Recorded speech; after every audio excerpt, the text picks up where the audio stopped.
The Committee on Foreign Affairs Subcommittee on Africa will come to order. The purpose of this hearing is to examine the fiscal year 2024 State and Foreign Operations Budget Request for Africa. I now recognize myself for an opening statement. Assistant Secretary Molly Phee, Assistant Administrator Monde Muyangwa. It is my pleasure to welcome you before the Subcommittee on Africa this hearing examining the President's budget request for Africa. I'll be leading a congressional delegation to the DRC, Tanzania, and Nigeria this summer, and I look forward to this morning's hearing to learn more about the administration's approach to the African continent.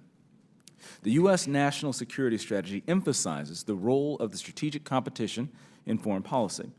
Throughout Africa, the Chinese Communist Party uses the Belt and Road Initiative as a Trojan horse to curtail freedoms and erode institutions, while the Russian Federation and the Kremlin-supported Wagner Group create and perpetuate instability, profiting off the backs of Africans.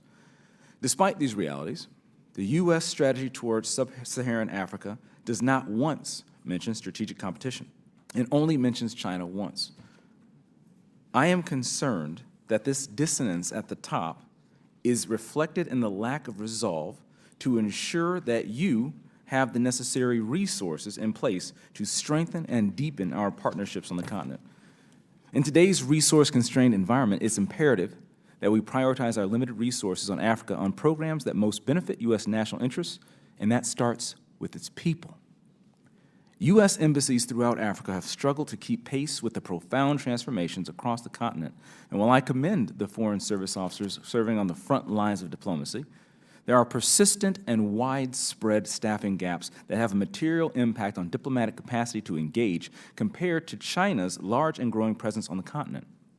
I look forward to hearing how the Department is looking at making sure personnel are more efficiently allocated in global foreign service system with the appropriate incentives to build the American presence on the continent. Switching to programs, the failed UN peacekeeping missions in Mali, Central Africa, African Republic, and the DRC cost the United States taxpayers $975 million in the last fiscal year alone. Let me say that again. Nearly $1 billion in the last fiscal year alone. The purpose of these peacekeeping missions is to prevent conflict and create the conditions for peace. And yet, by comparison, the Global Fragility Act, which is intended to be the U.S.'s long-term strategy to stabilize conflict-affected areas and prevent violence, is provided only $100 million annually for the entire coastal West Africa region, a region that's at high risk of instability. U.S. global health programs such as PEPFAR and the President's Malaria Initiative have been unmitigated successes and have saved millions of lives across Africa. The successes of these decades-long investments in these initiatives can be built upon and applied to other priorities across the continent. Advancing two-way trade rather than just aid, and investment between U.S. and African partners must be a key foreign policy priority, not simply $55 billion commitment made without follow-up. I'm currently working on legislation relating to the DRC's critical mineral sector, specifically in creating a strategy to balance our national security responsibility to ensure continued access to key mineral commodities such as cobalt and lithium, with the appalling working conditions present in the DRC mining sector, and the extremely opaque business and climate that exists throughout the country. I look forward to working with you both as this legislative effort progresses, and hearing your thoughts on how we can improve and get better in a U.S. economic relationship. Additionally, and if I can be frank, I'm concerned that these limited resources for the African continent are being used to force a social and climate agenda upon unwilling African partners. And from what I've heard from representatives of the African nations, it is further validating concerns that many on the continent have. Africans are not vassals, they are equals. And a finger-wagging, we know it all and better than you foreign policy just reinforces the stereotypes that are being pushed by the Russians, the Chinese, and those who would hurt us. Is perceived as highly hypocritical when we would lecture, when the Saudis also have problems with women's rights, and the Chinese leverage slave labor, and is perceived as racist when they see billions going to Ukraine when areas in Africa, to include Sudan, are worse? What are we doing to mitigate this perception of hypocrisy and racism in American foreign policy with Africa? In advance of this hearing, Congressman Mills, the vice chair of this subcommittee, sent you both a letter detailing specific U.S. aid and State Department programs of concern throughout Africa, and I really look forward to hearing how you explain these programs to secure U.S. interests in the face of African nations, many of whom have complained on the methods of their employment. In closing, the United States is a reliable and valued partner to many on the African continent, but more must be done to ensure that our limited government must be more focused, and funding the continent is used most efficiently and effective to advance U.S. national interests, but not at the expense of our African partners. The chair now recognizes Ranking Member, Congresswoman from California, Ms. Jacobs, for any statement she may have. Well, thank you, Mr. Chairman, and thank you, Assistant Secretary Phee and Assistant Administrator Muyangwa, for testifying before this committee today on the FY24 Africa budget and U.S. policy in Africa. Today's hearing gives us important opportunity to examine the Biden administration's FY24 budget request for Africa and to conduct oversight of U.S. policy in sub-Saharan Africa. The African continent plays a critical role on the world stage. It has the youngest population and is expected to outpace Asia as the fastest growing region in the world, with 6 out of the 10 fastest growing economies. There is so much we can learn from African countries on many of our shared goals, like prioritizing climate resiliency, being a leader on global health, and strengthening trade and investment. But like anywhere else, the region is also facing challenges like addressing democratic backsliding, political instability, poverty, food insecurity, and the economic impacts of Russia's invasion of Ukraine. It's long overdue for the United States to truly prioritize Africa in its broader foreign policy. And it's why I've been so encouraged by and focused on the Biden administration's U.S.-Africa Leaders Summit, the first of its kind since 2014.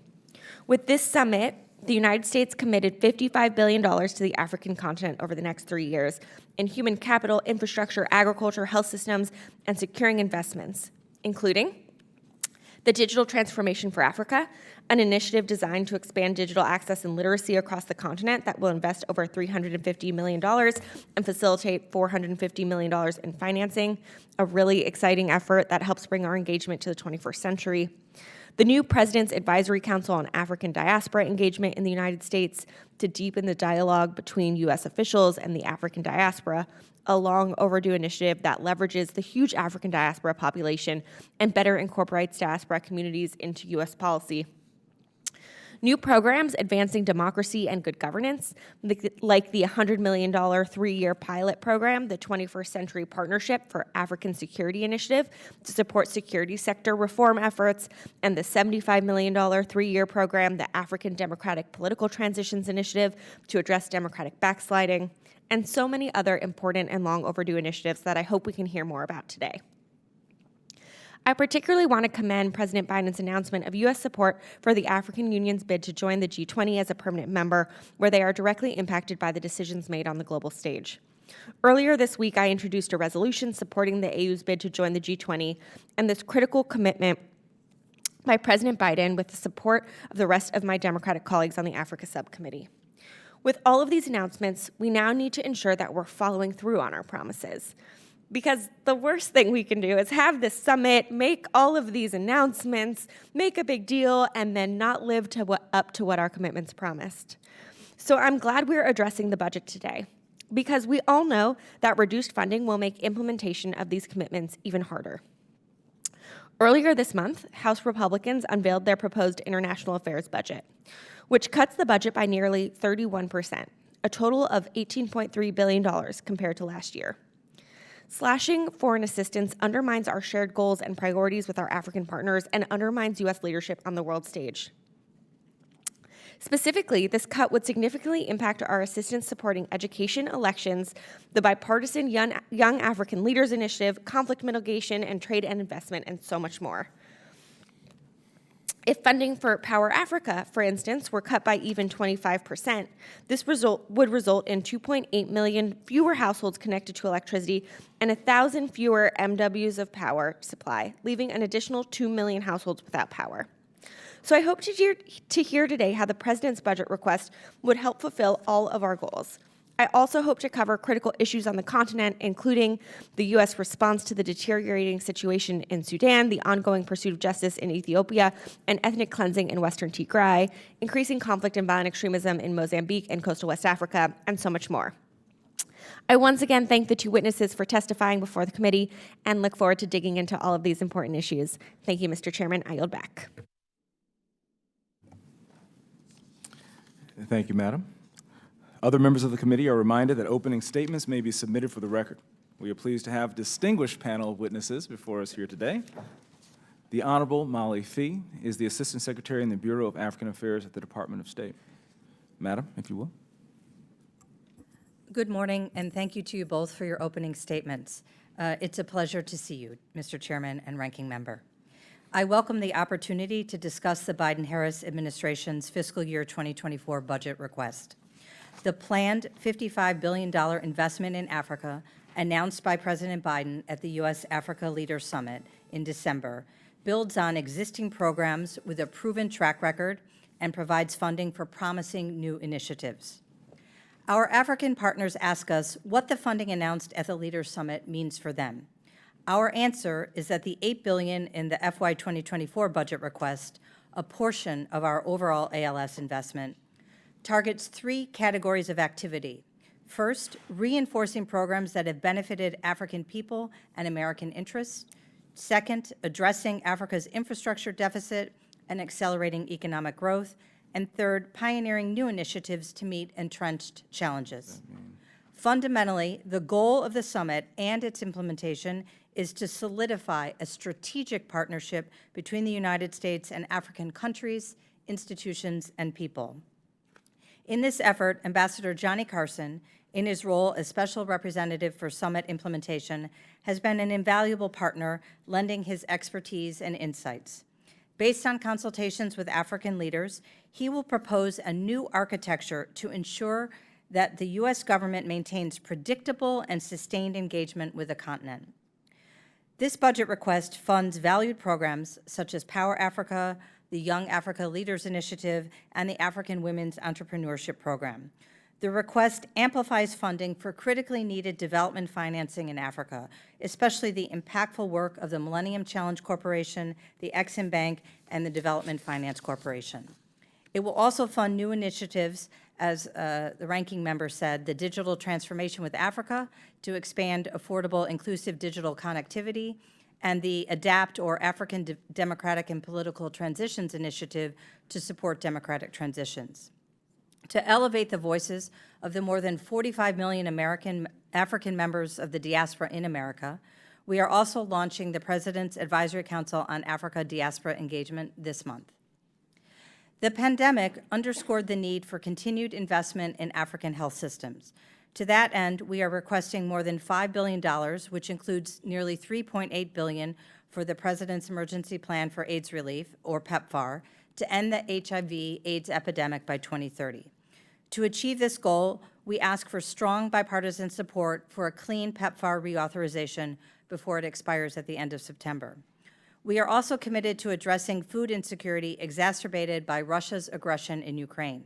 That is why we requested $487 million for the U.S. government's flagship food security program, Feed the Future. In addition, drawing on FY 2023 supplemental resources generously provided by Congress, Secretary Blinken's envoy for global food security, Dr. Carrie Fowler, worked with USAID to design and launch a new initiative known as Vision for Adapted Crops and Soils. This innovative new program directs research funding to develop climate-resistant staple crops and improve soil. To promote political stability, the budget request seeks $436 million for democracy and good governance to counter democratic backsliding and to secure gains made in fragile democracies.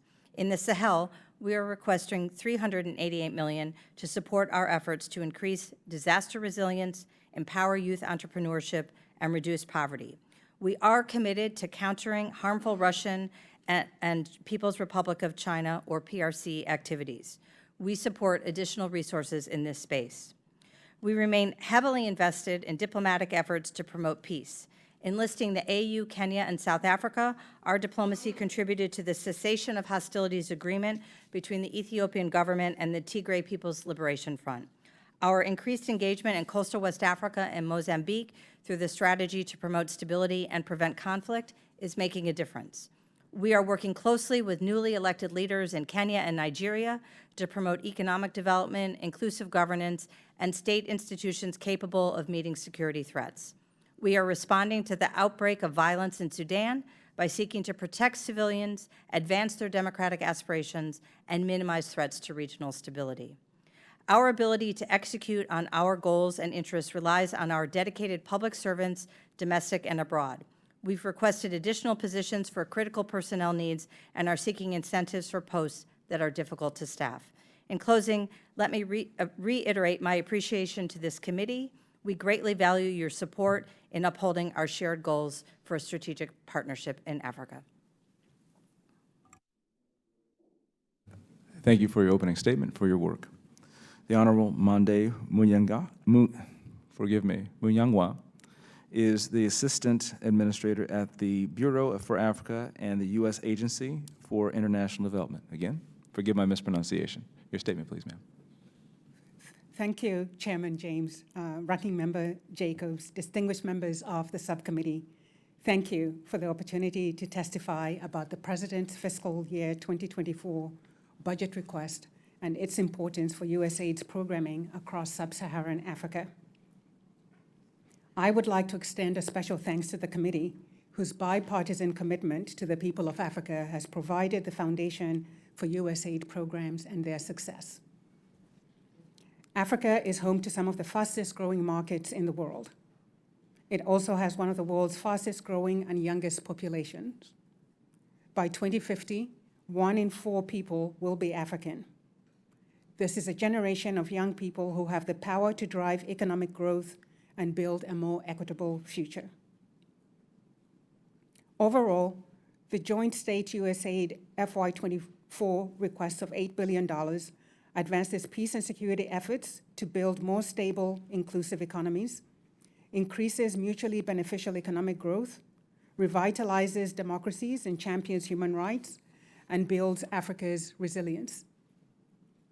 The United States remains a key partner to Africa in strengthening regional stability. Our support will address humanitarian needs and human rights and advance women's leadership in preventing and resolving conflict.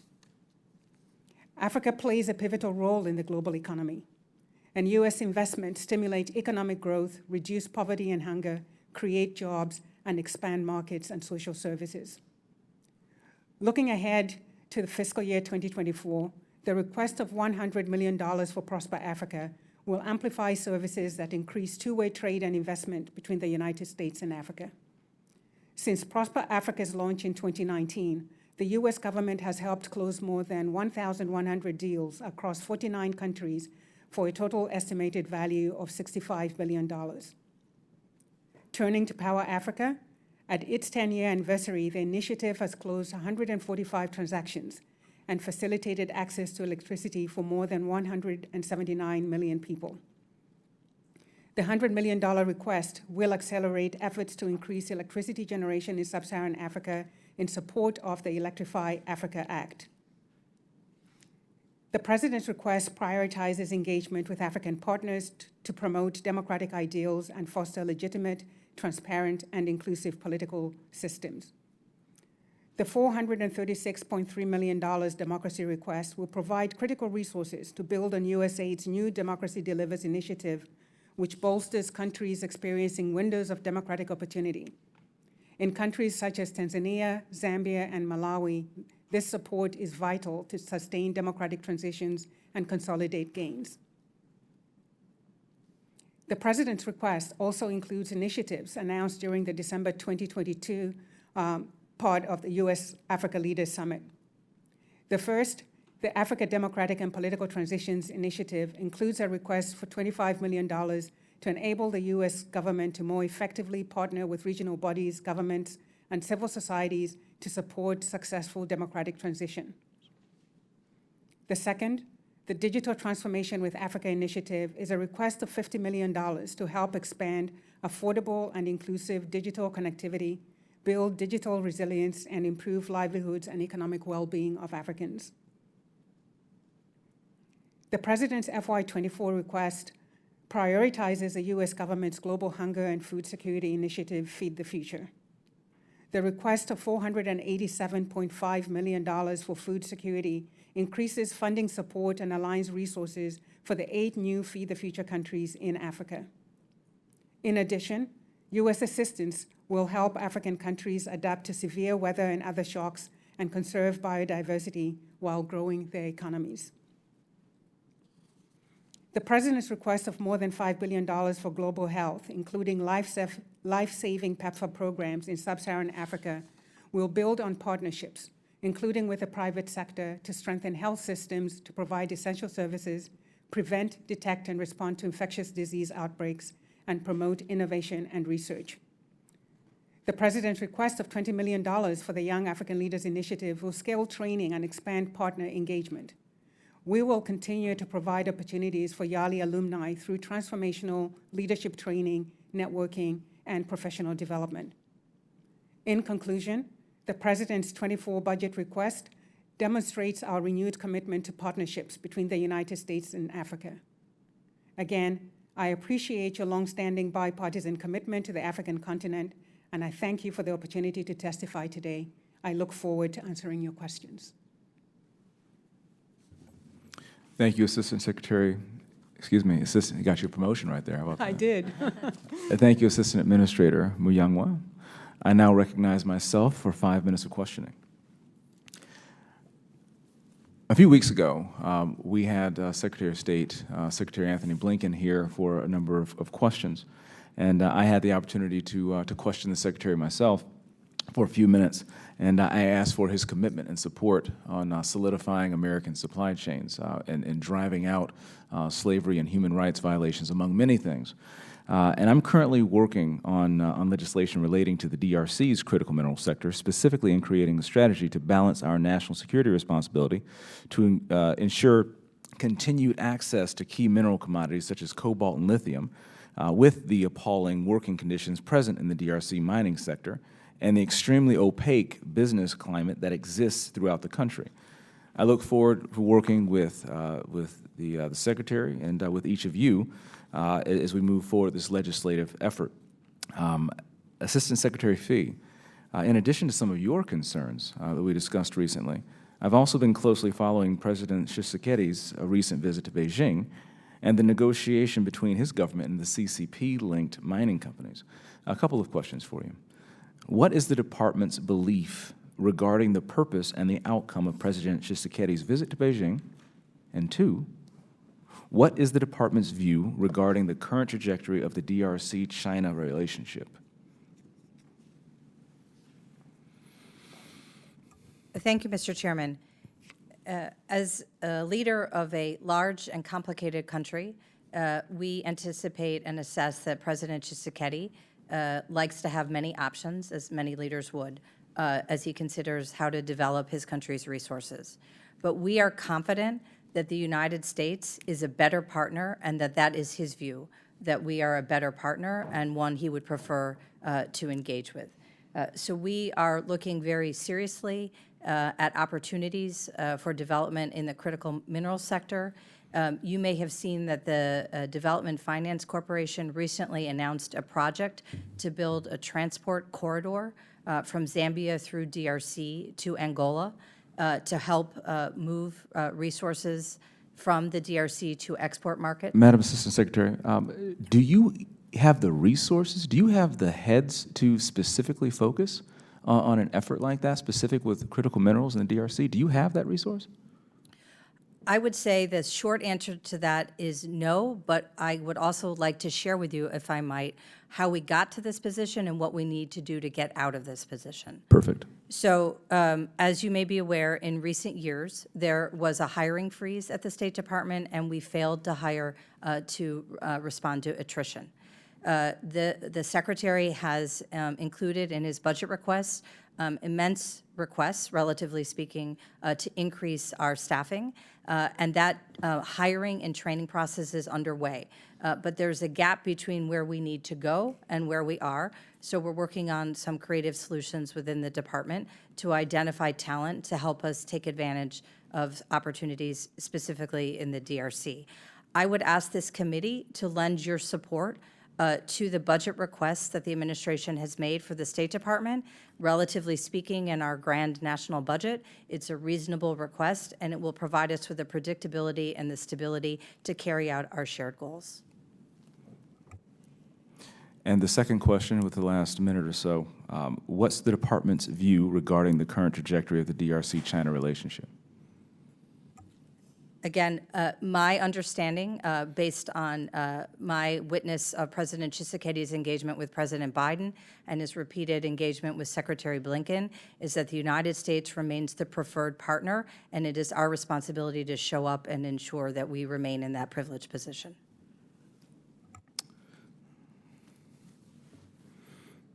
I now recognize Ranking Member Jacob for 5 minutes. Thank you, Mr. Chairman, and thank you again, both of you, for testifying. I want to start this conversation by talking about not just the FY24 request, but what level of funding Congress is likely to pass. House Republicans have proposed cuts to the international affairs budget of nearly 31%.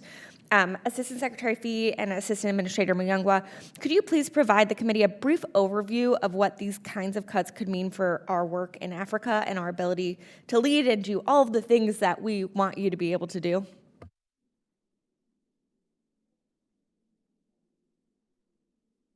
Dr. Monde is a great partner to me, so we never know which one should speak first. This is an exciting time to be involved in African affairs. Finally, the United States is, as President Biden said in December, all in on Africa. We have many opportunities, as we've discussed. And again, we believe our values, our approach, our processes, our innovation, our technologies, everything you can imagine makes us the best bet for our African friends. But to capitalize on this opportunity, we need those resources. So we have sufficient funds to respond to the programming needs, both building on the excellent programs we have that are well appreciated and have had a demonstrable impact, and to invest in new efforts such as the Global Fragility Act to make sure that we can address what have been sort of entrenched challenges and problems.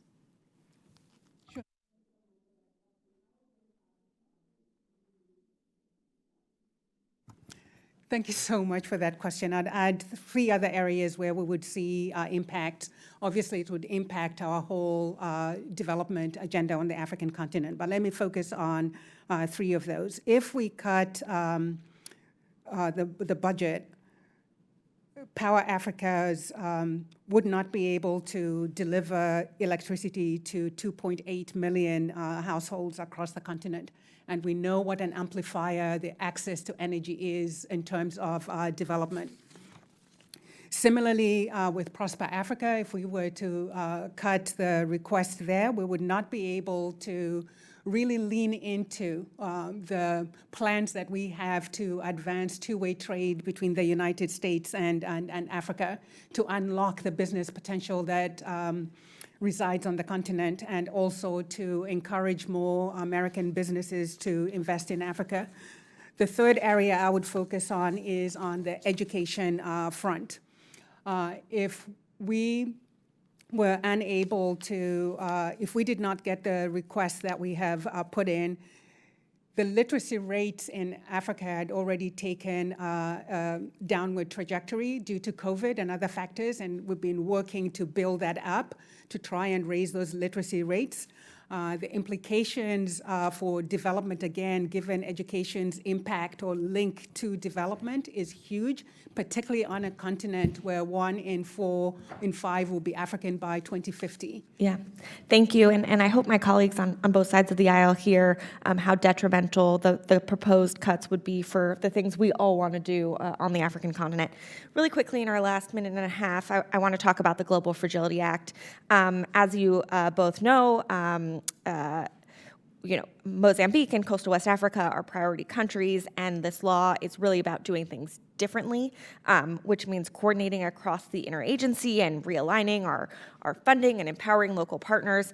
And while we know that a different bureau is the lead at the State Department, Congress expects the regional bureaus to be part of this too, and to prioritize the country strategies. So, Assistant Secretary Phee, I just wanted you to discuss how you plan to do this for Mozambique and coastal West Africa. Thanks very much for your support for this incredibly important program. I want you to know that I have directed all of the ambassadors in countries that are benefiting from this program that this should be their #1 priority, that we need to have this program succeed to demonstrate that the new authorities and resources you gave us and the new way of thinking and approaching will work. As you know, we're focused on 3 different types of activities: social inclusion, government responsiveness, and accountability of security forces. I think we're already beginning to see the impact of the initial funding, and the teams work together closely, and we worked closely with the other bureau, the CSO Bureau, and I'm confident you're going to see a good return on that investment. Thank you. I yield back. The Chairman now recognizes Rep. Kim for 5 minutes. Thank you, Chairman James and Ranking Members Jacobs for holding this hearing. I want to thank our witnesses for joining us today. The civil war in Sudan has only gotten worse since fighting began on April 15. And without the U.S. leadership on the Sudan crisis, the humanitarian catastrophe will worsen, and Moscow will emerge as the victor. The Wagner-backed Rapid Support Forces has already publicly expressed openness to a Russian naval base at Port Sudan, with resurrecting its genocidal tactics in Darfur. The Sudanese armed forces' reliance on imprecise air power and artillery has taken a very heavy civilian toll with little military success. Assistant Secretary Phee, I wanted to find out what is the senior level task organization and roles and responsibilities within the State Department for handling U.S. policy towards Sudan. And, during the past periods of conflict in Sudan, the U.S. has utilized the role of a special envoy. And I was wondering if such an appointment would be constructive to advance U.S. policy in Sudan. Thank you very much for your question about such a critical crisis in a critical part of the continent. The Secretary of State, Secretary Blinken, has been personally and directly involved, and we focused our efforts on 3 prongs. The first prong has been emergency diplomacy, working with our partners, the Saudis, who have unique influence with both sets of security actors. We have worked to try and achieve ceasefires to reduce the level of violence and allow the delivery of humanitarian assistance. Those ceasefires have not been fully effective, although they have allowed the transmittal of important, urgently needed humanitarian assistance. However, on yesterday, we adjourned those talks because the format is not succeeding in the way that we want. The second important prong is our support, which is our longstanding support for the Sudanese civilians against their oppressive military, whether it's the SAF, the Sudanese Armed Forces, or the Rapid Support Forces.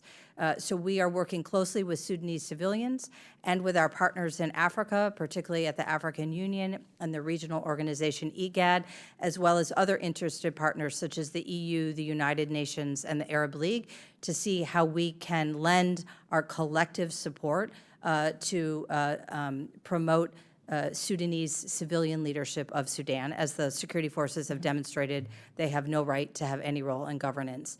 And the third prong is humanitarian assistance, which I might ask Dr. Monde to address, fulfilling our longstanding role as the leading donor in the world, as well as the leading donor in Sudan.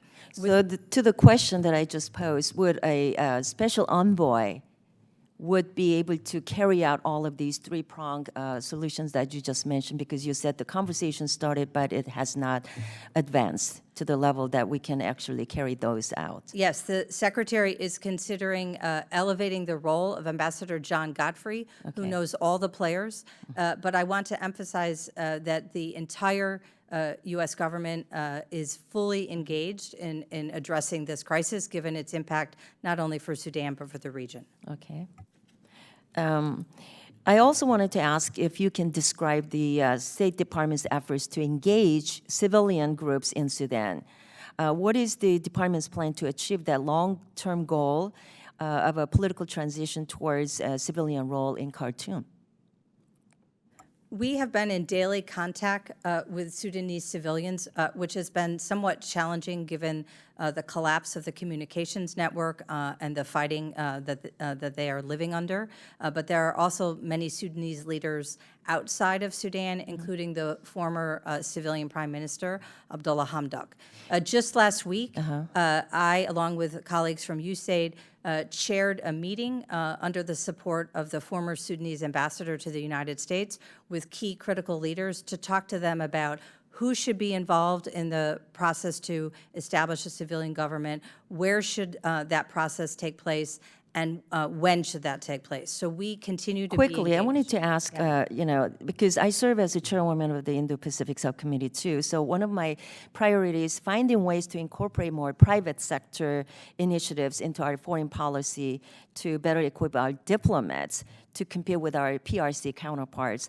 So do you think our ambassadors and the embassy staff are sufficiently equipped in supporting and advocating for our private sector throughout the African continent, especially when contrasted with the high level of diplomatic support afforded to the Chinese and European countries?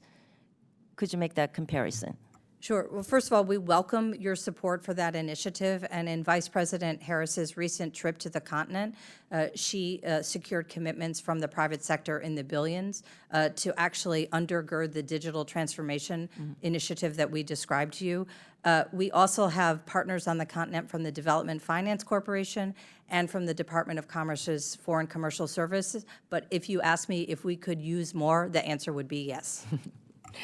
Thank you. I yield back. Thank you, Madam Chairwoman. I now recognize Rep. Sherfilis McCormick for 5 minutes. Thank you, Mr. Chairman. Last year, the USAID announced the Africa Localization Initiative to direct more funding to local organizations in sub-Saharan Africa. As part of its larger localization agenda, the administration has not asked for additional funding to implement this initiative. My first question goes to Assistant Administrator Muyangwa. Sorry about the pronunciation. Can you elaborate on the status of implementing this initiative, including potential focus countries? Thank you very much for that question. So localization is very, very important to the success of USAID's work on the continent, and we are continuing to make progress on that front. We just issued USAID's localization report in March of this year, which shows where we are, and some of our missions on the African continent are doing quite well, but we continue to push and to plan and to implement so we can make even more progress in that end. To that end, we have 12 countries that are now participating, or 12 missions that are participating in the localization, Africa Localization Initiative. And we are working with them to develop their plans and to implement, and we will take lessons from those 12 missions and see what we can do to amplify our localization efforts across the continent. Thank you. And how is the USAID viewing this program in comparison to the Central America Local Initiative? We learned a lot from the Central American Initiative, and so we built some of those lessons learned to inform how we are working on the African component of it, obviously contextualized to the African situation. But we work together to share lessons learned and to figure out how we can continue to amplify localization across the agency. To what extent are you thinking about lessons learned on localization from PEPFAR on the continent? I would say that those lessons learned have been built into how we are thinking about localization. In fact, our health sector had the highest percentage of localization of all of our programming. And so it's a very good place for us to start in terms of figuring out how we embed those lessons learned to our future efforts. And I want to ask specific questions about health. What are the administration's priorities regarding PEPFAR programming in Africa as Congress considers the potential reauthorization of the program this year? So PEPFAR has been, if not the most transformative health program in the world. Its impact on the continent has been absolutely changing and transformative, starting out in 20 years ago when very few Africans had access to life-saving medications, to today where we have 18 million Africans who are able to access medications. We have a number of countries that have really made a lot of progress. We have reduced maternal deaths on the continent. We have improved the number of children who are born HIV/AIDS-free. We have made significant progress in terms of addressing the malaria. So a lot of achievements on the African continent, but we still have a lot of work to do. And so as we look to 2030, when we are looking to get to the 95-95-95 formula that has been put out there for HIV/AIDS, it's critically important that we continue to support those efforts, because our inability to support those efforts will mean losing the gains that we have made over the last few years. And so that's critically important. The second area in terms of the president's budget has to do with enhancing pandemic support, the response to pandemics. And so building that capacity, as we saw with COVID, that is critically important that we continue to build those capacities, because it impacts not just Africa, but the rest of the world as well. So there's a lot of work to do, and that request is fundamentally important to the success of our engagement with the continent. The FY 2024 request would reduce funding for water and sanitation programs by nearly 50% from 2022 levels. Though cholera and other waterborne illnesses remain a threat in the region, what is the reason behind that proposed decrease? I think it's so it's looking broadly at all of the issues and challenges that we are facing on the continent. And it's also looking at the opportunities that we have to leverage other programs to achieve work in certain areas. So it's that shift of resources to still remain committed to the continent, still remain committed to the health area, but also looking at areas where we can continue to do the work that doesn't undermine our overall objectives in that sector. I think that's one. I think the second area for us, and the administrator has been very strong on this, is figuring out how we crowd in resources from other partners to enable us to continue doing the work that we need to do in these other areas. So those are two prongs that we would be pursuing.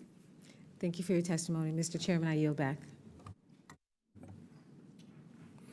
Thank you. I now recognize Rep. Baird for 5 minutes. Thank you, Mr. Chairman. And I want to thank our witnesses for being here. My first question deals with the fact that last week, the House Foreign Affairs Committee, we held a hearing that the U.S. doing to counter China's Belt and Road Initiative, BRI. One of my questions pertain to the actions this administration is taking to counter Chinese involvement with AGOA approved countries that have duty-free access to U.S. markets. The Communist Party, CCC, has leveraged large-scale investments in many sub-Saharan AGOA countries. eligible countries. Many of these investments have a tied aid approach that are backed by unrepayable terms and burdensome collateral commitments.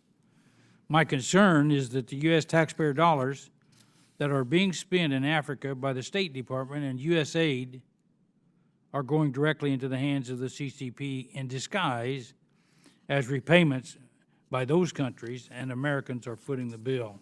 So my question gets down to, what is USAID and the State Department doing to oversee where these funds are being used, and that Chinese are not just using these funds to funnel U.S. taxpayer dollars into their pockets? So if you can give me any kind of a sense of what you're doing in that area, I would appreciate it. Either one of you.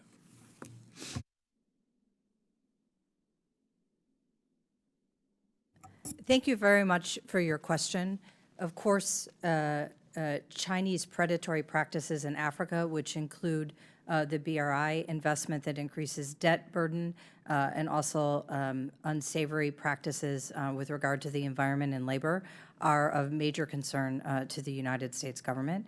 The kind of programming we're trying to offer as an alternative, whether it be through Millennium Challenge Corporation investment in, for example, regional transportation, the Development Finance Corporation financing for major investments to build transportation pipelines for mineral export, or Exim Bank financing, all comes with built-in protections to ensure that that funding is used properly and transparently with accountability.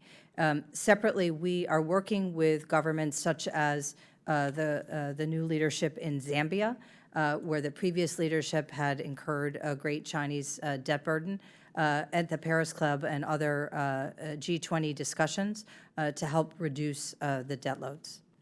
So those are two examples of the way in which we're safeguarding U.S. investment and resources and helping our African partners move away from those predatory practices. One more to continue on with that.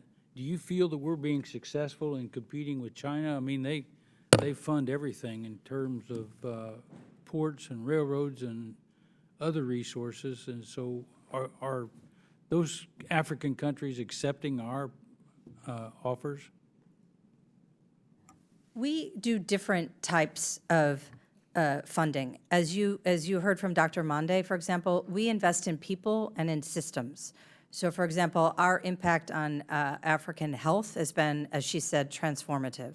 But part of the reason it's been transformative is that assistance has helped build African health systems so that they're going to be better able to respond and work with us for pandemics, whether they're COVID, Ebola, most recently Marburg.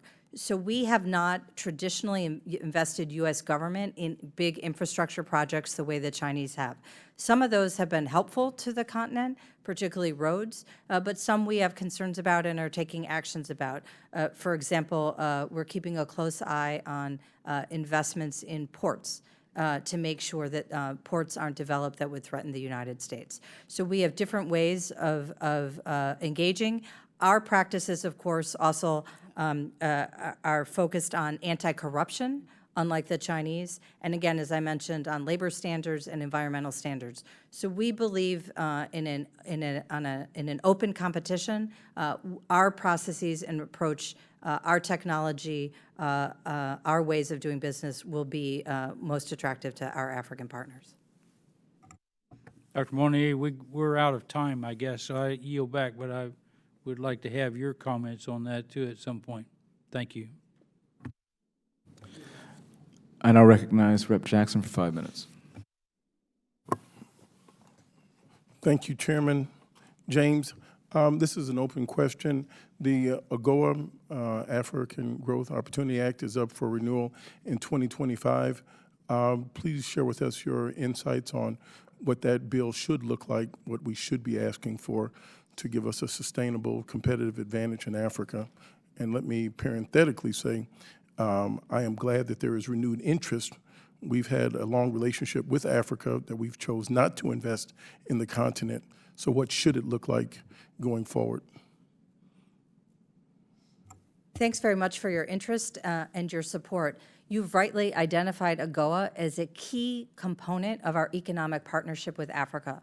One of the outcomes of the Leaders Summit was to amplify our engagement to promote trade and investment. That's our signature initiative. And first of all, I would welcome congressional support for its renewal. We're also engaged in discussions now about whether or not the program should be adjusted. It's had a positive impact in the 35 countries who have benefited from those trade privileges, but it has not been fully optimized. So there's discussions underway with USTR and the State Department's chief economist about possible ways we might recommend you consider to update the bill. I would say that, as the chairman noted in his opening statement, it's a good bridge to doing more trade and less aid. That was one of the original elements of the design to help Africans climb out of poverty, help develop jobs, and help improve their economies through trade rather than aid. And I would just add to that that throughout its existence, USAID has played a critical role in supporting AGOA, and we stand ready to continue to provide that support. The support that we have provided includes helping member countries develop national AGOA implementation plans and helping them navigate the rules and regulations pertaining to AGOA, helping them through the meeting the standards of participation in AGOA. And so we would continue to provide that support to AGOA, given its it's a critical part of our larger trade and investment infrastructure. Okay, I'd like to make one comment on that before I ask a follow-up question. I find it remarkable that we've had a 200-plus year relationship with Africa, and we did not have an African trading policy officially until 2000. It's rather reprehensible, and that we've seen a Marshall Plan, we've seen the rebuilding of Japan, but we've never forcefully said this is how we're going to invest across the continent of Africa. And in the last 20 years, we've seen the Chinese talk about communications infrastructure.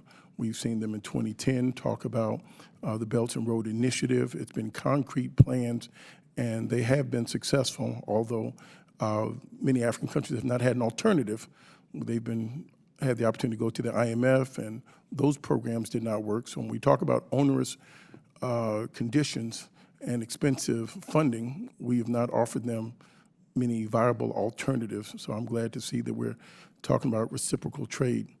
In Sudan specifically, the 2020 Congress appropriated $900 million for the Sudanese government before the 2021 coup. What would you think? How much of that money was spent, and is there anything that we could have done different? Thanks for that question. Although that that subject was handled prior to my confirmation as Assistant Secretary, I think there's a consensus that we did not move the money out quickly enough to have the desired impact.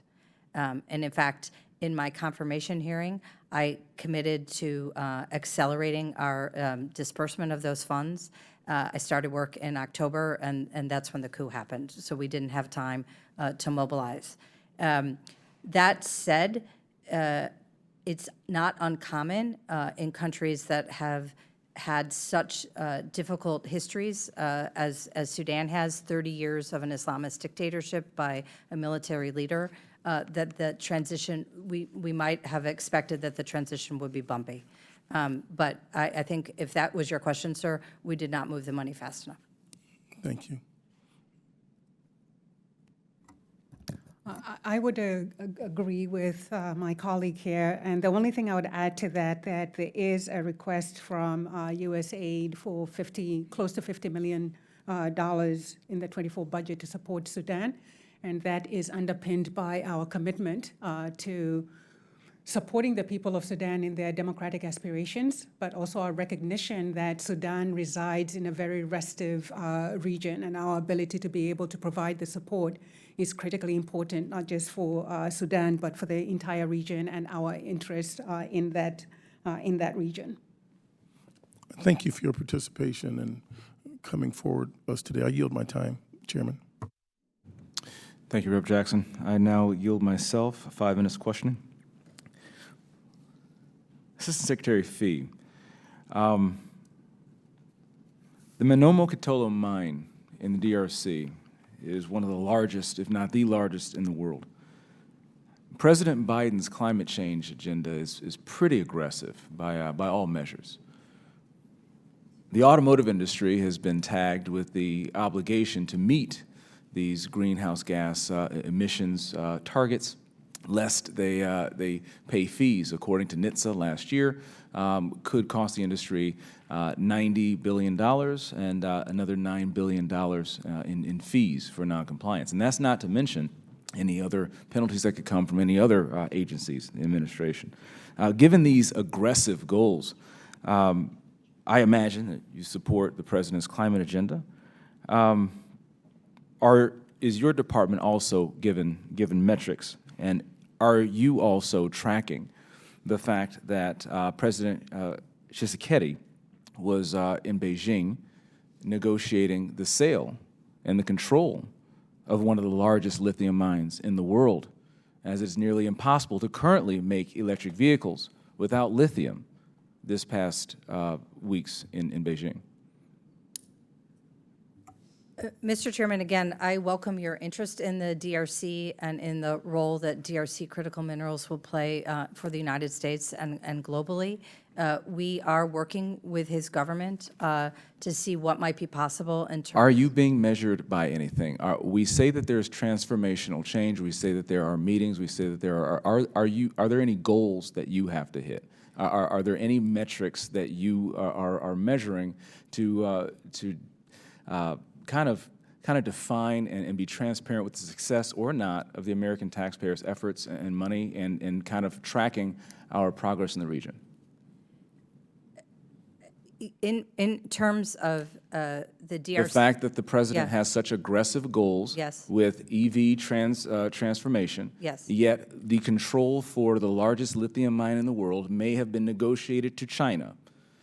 I understand that if we have these goals, if we are putting metrics and goals and having penalties in the automotive industry, then we in the government should also have metrics and goals that we're following to facilitate the potential penalties that we'd be imposing on American companies. Are you aware, and are you tracking any goals? Yes, the interagency is focused very much on critical minerals and identifying and pursuing opportunities to ensure a U.S. investment in that sector. What are those goals? Are they numbers, or can you share those goals? Why don't I follow up with you on? I would appreciate that okay, follow-up. Thank you very much. Yeah. Another one, is the Wagner Group a threat to Africa? The Wagner Group is a predatory group that exploits existing challenges in Africa. Is the Wagner Group a threat to the United States of America and its allies? I do not believe it's a threat to us, but it's a threat to the interests of our partners in Africa. There are a lot of things that we're seeing in Africa that are reminiscent to the Afghanistan and Pakistan issues that we saw 20 years ago. Wagner Group is absolutely a terrorist threat in Africa, and it can absolutely hurt us in the United States of America. That is one of the biggest reasons that Africa is important. I also have a question about Sudan. Are you familiar with GSK, a security company in Sudan? No, I'm not. Okay, it's a small technology and security company that's based in Sudan. The Tradive General Trading LLC is used for funding the operations of Hemeti and the RSF. Mohammed Idrisi is partner with Ahmed Musa, Dagalo's younger brother, and is in a partnership with Wagner. Idrisi moves all the money for Hemeti. What I've heard is that these are things that happened prior to your stationing in your position. But the war in Sudan is currently being funded by stealing the resources, the natural resources from the Sudanese. Are we doing anything to counteract these forces, the funding of the Wagner Group, and the continued violence in Sudan? Yes, Mr. Chairman. Earlier this month, we imposed sanctions on 2 sets of parastatals that are respectively affiliated with the Sudanese Armed Forces and with the Rapid Support Forces. GSK. To what effect? Are we noticing any effect at all? Well, the action was just taken this month. So I just wanted to mention to you that GSK is a subsidiary of TRADIVE, which is one of the RSF affiliated parastatals that we sanctioned. What would be helpful, and I would welcome your voice, is to encourage other governments to join us in our sanctions. The UK is considering doing so. The EU has been rather slow in making a decision to pursue sanctions, and we're in discussions with our Arab partners as well. Thank you for your work here. I appreciate it and look forward to working with you. The chair now recognizes Rep. Kamlager-Dove for 5 minutes. Thank you, Mr. Chair. It's always appreciated when you invite me to these hearings. And Assistant Secretary Phee and Assistant Administrator Muyangwa, it is so great to see you both again after the presidential delegation to Nigeria that I had the privilege of participating in earlier this month with you. As important as it is to bolster our programming and funding commitments on the continent, this will yield little advancement if we don't have the people to implement them. So, Assistant Secretary Phee, what is the administration doing to address personnel gaps at U.S. diplomatic posts in the region, and also to increase the diversity of our foreign service officers to reflect the population they are engaging in? And then what can we do to help make that happen? Thanks very much for that question, which highlights the personal commitment of Secretary Blinken and all of his key staff, such as persons like myself, to do both more in getting staff for the State Department generally, and to ensure that we attract and retain diverse talent. So on the first, as you are aware, we had a few years where there was a freeze on hiring, and we failed to hire to replace those who departed. The administration, in all of its budget requests, has put forward large requests for additional staff. We would welcome support for those staffing requests so we can do better. But we have a gap between those we lost and those that are now coming online. So that's a challenge, given that our renewed emphasis and elevation of the Africa file. With regard to the challenge of diversity, I think we're facing a challenge that many in the private sector also face, but there are concerted efforts from programs to personal leadership, mentorship, to try and, again, address both the issue of attracting the right talent and retaining the right talent. Thank you for that. I mean, I hate to sound controversial, but it is always odd when I go to the continent of Africa and the only folks that are representing the United States of America are white people. It just makes me a little prickly. So please, I hope you share those remarks with the Secretary. I also had the privilege of traveling to Stockholm this weekend as part of a congressional delegation to the Transatlantic Legislators Dialogue to discuss mutual priorities with counterparts in the EU. And I have to say that I was dismayed by their level of dismissiveness when it came to investing in the continent of Africa. I can't tell you how many people rolled their eyes at me. I had to meditate. One shared interest that I believe needs to be elevated is increasing our partners' attention and investments in Africa, because the United States can and should not do this work alone. So can you describe in what ways is state pressing our G7 partners to bolster their development financing and business investments in Africa? And if the Assistant Administrator would like to add to that, I would welcome. Thank you for highlighting the important role of our partners. So when we're united, we can have maximum impact. As you know, the President has led the way in the G7 to mobilize G7 efforts to improve and increase investment in Africa, and also to leverage capital funds globally so that we marry U.S. government resources, other government resources, particularly from the West, and some venture capital funds that are available. We also meet routinely at every level of the U.S. government with the Europeans and with G7 partners.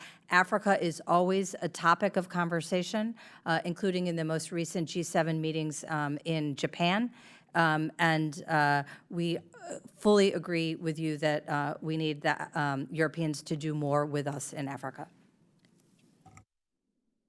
Thank you very much for that question, and it's good to see you again. USAID approaches this from a number of vantage points. Let me start with the recent pledging conference on Sudan that just took place, where the United States has been the leading contributor to humanitarian efforts in Sudan. We got other partners to contribute to those efforts. We're still putting in a sizable amount of money compared to the others, but others stepped up to the plate. So I think that's really important. A second area in which we do this is what the administrator calls progress beyond programs, where we try to crowd in partners to add more resources to the areas and the work that we are already working on. And then Prosper Africa on the economic end also offers services that really seek to demystify Africa, both to our U.S. partners and others who are working in the economic space. Thank you, Mr. Chair. I yield back. Thank you. I would like to recognize myself for questioning, but I want to continue this conversation with you, Assistant Secretary Muyangwa, regarding the Prosper Africa. The fiscal year 24 budget request for Prosper Africa is designed to be the one-stop shop for all two-way trade and investment between the United States and Africa. That is currently at $100.5 billion. Currently, it is housed within USAID, but where does Prosper Africa fit into the agency's overall trade and investment strategy with Africa? Thank you very much for that question. So while USAID serves as a secretariat for Prosper Africa is a 17-agency initiative. So USAID is actually just the secretariat for that.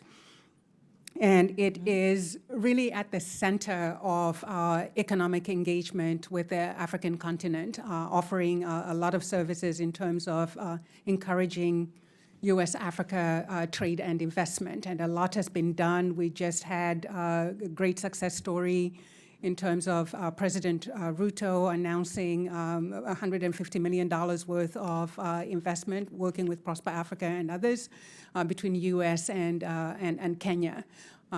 Prosper Africa does a lot in terms of connecting U.S. and African businesses. We have a virtual deal room, for example, which curates opportunities and facilitates U.S. companies and entrepreneurs being able to connect with those opportunities in Africa. We provide advisors to U.S. businesses and entrepreneurs who are interested in doing business in Africa. And those have, all of these efforts pulled together have yielded quite significant results, as both Assistant Secretary Phee and myself mentioned in our written remarks. You know, I've noted that there is no Prosper Africa coordinator within the State Department, right? The Prosper Africa coordinator actually resides at USAID. At USAID. Yes. And I am happy to share that the Prosper Africa coordinator will be coming on board imminently. And we just sent a message out to committee members this morning, I believe. But the Given announcement, the importance, I think it's really important to have that coordinator to effectively navigate and coordinate the, across the interagency. So I really support that, and I believe that coordinator position should be elevated and properly empowered. Wouldn't you agree? That's also a sentiment that is shared by many private sector representatives, both African and Americans. One more question to you. Where will the Prosper Africa coordinator fit into that USAID hierarchy, and who would that person report to? So the Prosper Africa Coordinator has a dotted line to the Assistant Administrator, myself, and that is mostly on coordination purposes. But the Prosper Africa Coordinator also has a strong link with our agency front office, as well as our administration. And so the Prosper Africa Coordinator really works across all of the agencies, the 17 agencies that I talked about. Got it. Coordinates with the Africa Bureau because it's an Africa-focused position, Sure. but also gets strategic guidance, direction from the larger Thank U.S. you. I would like to strategy. put in one more question into Assistant Secretary Phee. Sure. Given Africa's economic potential, it's really especially important that we have a very high-level commercial expertise in our embassies. Would you agree? Right. But I've noted also from 2016 to 2020, there were on average only 12 foreign commercial service officers in the entirety throughout the sub-Saharan Africa. And so would the State Department support more foreign commercial service officers being placed at embassies all throughout Africa? Thank you for highlighting the need for more foreign commercial service officers, which of course is a program run by the Department of Commerce. You know, the President has an advisory council on doing business in Africa, and they recently completed a report which included a dozen or so recommendations, and that is one of their key recommendations. So I think that's a consensus view. Perfect. And then we talked about the African Leadership Summit. Since then, I think we addressed it a little bit, but can you tell us what instructions have been sent to the embassies and consulates regarding that and, in order to advance commercial diplomacy goals, and when were they sent? Thanks very much. This is the 6-month anniversary, so this is a great opportunity. We're doing a lot of public diplomacy to identify all the work that has been done in the past 6 months. Specifically regarding the economic diplomacy, we had an Africa Business Forum Day in which deals of $15.7 billion were announced. That number has now risen to $16.2 billion. One of our key leaders who had served at the National Security Council to help organize the summit is now working for the Chamber of Commerce specifically to follow up on implementation of those deals. We are fully engaged with our embassies in pursuing the economic levers I've outlined. Thank you so much. We went over time, but now I recognize Ranking Member Jacobs for 5 minutes of questioning. Thank you, Madam Chairwoman. Assistant Secretary Phee, I was glad that we've talked a lot about the U.S. African Leaders Summit. I know you just answered questions on the commercial piece. I just wanted to make sure the State Department has sent out guidance and materials on implementation other than what's publicly available to the embassies and missions. Yes. Okay. And also, just to update you, we established a website for the Leader Summit in December, and we're now going to transfer all of the programs and activities. We have at least 19 different departments and agencies who are moving in many ways, and we want to have points of contact so we facilitate follow-up. Okay, wonderful. I'm so glad to hear that. I know when I was traveling on the continent, some of the ambassadors were still waiting for that guidance. I know we've also talked about Sudan a few times already. I'm particularly concerned by what we've seen in West Darfur, ethnic-based killings against the non-Arab Masalit tribes people by the RSF, and we know that the highest risk of atrocities and crimes against humanity and genocide is previous atrocities, and obviously, unfortunately, this region has seen decades of these kinds of killings. What is the State Department doing to address these killings, gather evidence, and proactively try to prevent another genocide in the region? Thanks for highlighting the horrific crimes that are taking place in the Darfur region. We mobilized very quickly following the outbreak of the conflict to work with our colleagues in the Bureau, CSO Bureau, to establish something known as the Sudan Conflict Observatory, which has already begun publishing photographs and other images and documents to describe what's going on, including in the Darfur region. As you may have seen last week, we issued a statement in reaction to the assassination of the governor of West Darfur, and we've spoken directly to these problems, both publicly and in Jeddah, where we have been meeting with a delegation from the RSF, as well as through our engagement with the leadership of the RSF. The initial attention focused on Khartoum, because it was unusual to have that kind of fighting in a nation capital. But as we feared, given the RSF base in Darfur, the fighting has spread there. I wanted to also ask you about U.S. policy on Mali and specifically MINUSMA. Now that we're likely to see a withdrawal of MINUSMA, how is the U.S. working with the UN to ensure an orderly and responsible withdrawal of troops, and how does this decision impact the new U.S. strategy towards Mali? This is a deeply regrettable decision, which is one in a pattern of regrettable decisions by the transitional government that will threaten the interests of the people of Mali. As you know well, once a government withdraws consent for a peacekeeping mission, it's not possible to keep the mission on the ground. But it's one of the largest missions in Africa, and we will need to work responsibly together with other members of the Security Council, as well as with the transitional authorities, to make sure that the drawdown does not worsen the situation. The choices that the transitional government has been making have been the subject of concern and criticism by the United States and other partners, and to their partners in the region, who are also concerned about the impact the deterioration of the situation will have on their interests. Thank you. And lastly, I mentioned in my open remarks President Biden's support for the AU to become part of the G20. There's wide-ranging support for that here in Congress and the international community. When do you expect this to happen? It's our expectation that that should take place this year, likely in the fall.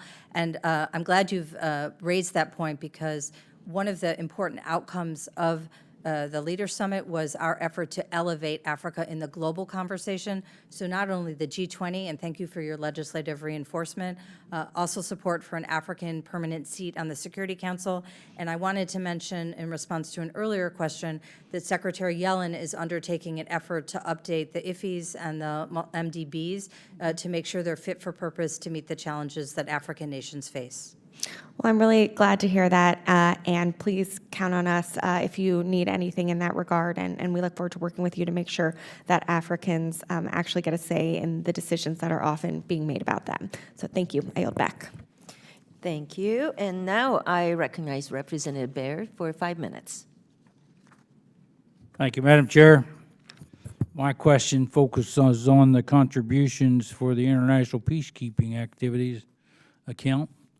The U.S. government requested $1.31 billion for U.S. contributions to international peacekeeping throughout the sub-Saharan Africa.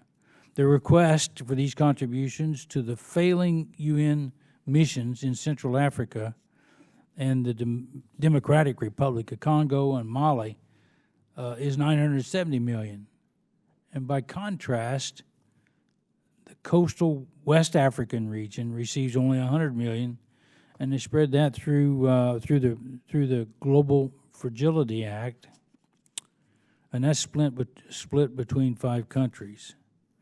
So my question, Assistant Secretary Phee, is: in today's resource-constrained environment, why does the department still view these contributions to UN peacekeeping operations in Africa as an effective use of resources that enhance U.S. national security? Thank you very much, Congressman, for highlighting the challenges that these peacekeeping missions face. As I'm sure you know well, as a permanent member of the Security Council, dating to the founding of the Security Council, the United States pays an assessed contribution to support peacekeeping operations authorized by the Security Council. So that accounts for that funding request, and the peacekeeping efforts in Africa are among, if not the most challenging in the world, given the degraded security environments in which they operate and the challenges troop contributing countries face in dealing with terrorist threats, such as in Mali, where they're dealing with threats from ISIS and from AQ. Also in the DRC, they're dealing with threats from armed militias as well as ISIS. And in CAR, there is the historic threat from insurgent groups there, and now the presence of the Wagner Group. In both CAR and in Mali, the Wagner Group has limited the operations of those peacekeeping missions, calling into question their utility. And I think it has led to the decision by the transitional government to ask for the mission to leave in Mali. So they're a bit of apples and oranges in terms of the funding, as again, assessed contributions rather than initiatives by Congress, such as through the GFA. Those are questions that we need to consider collectively about what's the best way to invest in Africa's security and development. Thank you. And Assistant Administrator Muyangwa, the Global Facility and Fragility Act sets a decade-long time horizon on the address of political and social drivers of conflict, a laudable goal, but one insufficient to address the immediacy of the security threat posed by the JNIM and Islamic State, Greater Sahara. So how does the department balance resourcing the long-term goals of the GFA with the urgent need to improve security to the northern areas of the coastal West Africa? Thank you so much for that question. I would start by pointing out that the GFA is part of a larger package of security support to the African continent that the United States provides. Part of it resides with the Department of Defense, and then the programs by the Department of State, as well as USAID. For USAID on the Global Fragility Act, as you know, the President approved those 10-year plans in March of this year, and we have started to implement in coastal West Africa, where we have 22 activities that are either being implemented or in the planning process. And we are focusing on the prevention side of it, which speaks to the larger security environment. So we have programs that are looking at border security, programs that provide for livelihoods, and so that we can build resilience in the communities that guards against potential recruitment by extremist forces. We are also looking at each country's context. And so the 10-year horizon actually gives us a certainty of being able to build on over the long term rather than the single-year funding. So we're really, really grateful for that, that it will continue to build on successes from this year going into the future to help minimize the vulnerabilities to violent extremism in the region and other sources of fragility. Thank you. I now recognize Representative Cherflis McCormick for 5 minutes. Thank you so much, Chairwoman. Late last year, as part of the U.S.-Africa Leadership Summit, President Biden issued an executive order directing the Secretary of State to establish the President's Advisory Council on African Diaspora Engagement in the United States. Assistant Secretary Phee, what is the status of establishing this council and choosing members? We're so excited about this council. We're really thrilled to have the resources and talent of the American diaspora, the African diaspora in America to help us. Earlier this month, we sent forward to the Hill the regulatory framework that would guide the establishment of the council, and names have been selected through a conscientious and thorough process.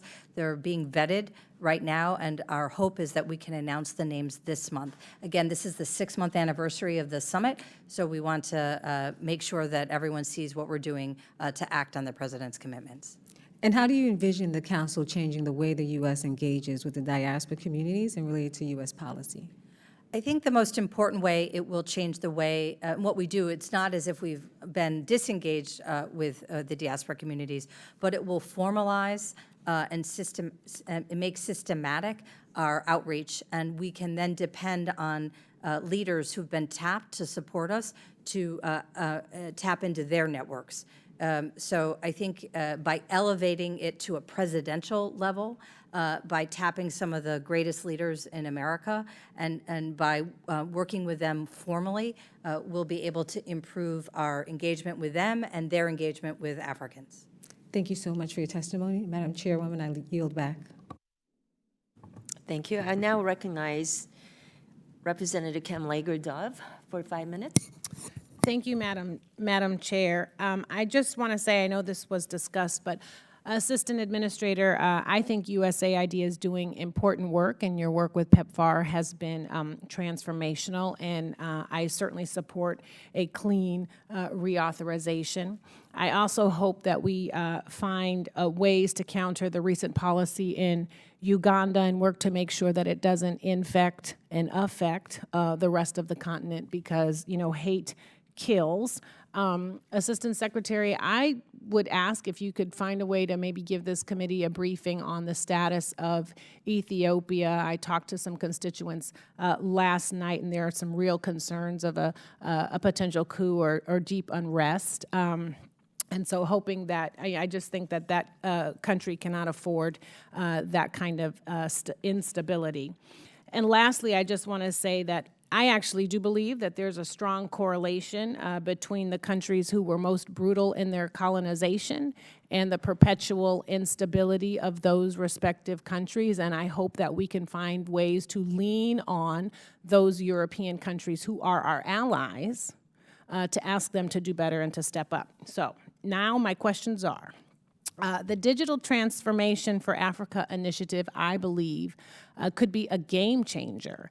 And I would love to hear from both of you what metrics or goals are you using to both monitor its implementation and also to track its success. She always makes me go first. We're so excited you've highlighted that. This has the potential to be impactful in a way that PEPFAR has been impactful. So we looked across the U.S. government to find all the different departments and agencies who in some way contributed to this effort. And we've identified $350 million in U.S. government funded programs and have tapped an additional $450 million in financing. So we're going to try and help expand digital access, digital literacy, and a good enabling environment. When the Vice President was in Zambia, building on work she's done in Latin America, she reached out to leaders in the private sector and asked them to match the U.S. government investment. So we need to turn those commitments into reality, but there's a lot of opportunity and interest there. We talked about the work we've been doing over the past few months to make real the commitments at the ALS. So we've set up a digital policy council within the government to sort of guide this investment and make sure we're taking advantage of these resources to really make a difference in this critical space. You had an opportunity to go to Abuja. I hope you can go to Lagos, where there's an incredible creative industry which is really engaged in the space. That's another area, for example, where the Diaspora Council can help us. So there's a lot of opportunities here. Everybody is focused on making good use of these resources to have the kind of impact that will make a difference in Africa. Dr. Amen Monde? to the creative economy. Yeah. I have nothing more to add to that. I thought the Assistant Secretary covered that really well, except to say we are in lockstep with the Department of State in terms of the importance of the digital transformation in Africa to our future efforts across the development, security, and governance sectors. So you have 1 extra minute of my time. So I would just like you to continue to talk about the vibrancy and the potential of the creative economy in Africa. You can talk about Lagos or you can go other places, but I think it's incredibly important that we understand the power of this industry and how we can leverage it.